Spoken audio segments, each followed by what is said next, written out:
что уже предрешено, а что еще можно изменить, да? Посмотрим.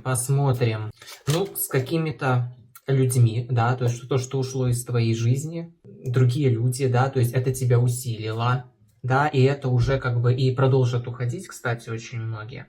Это могут быть люди, события какие-то, да, обстоятельства, то, что именно не твое. Вот, что можно изменить? Так, что можно изменить? Скинуть балласт с себя.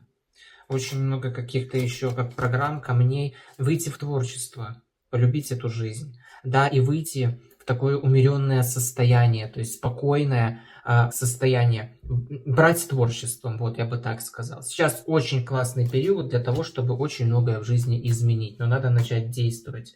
Да, вот эти все камни, как, ну, может быть такое, как тяжесть и так далее, это все иллюзорно. Это все можно изменить. Вот. Из стагнации в действие.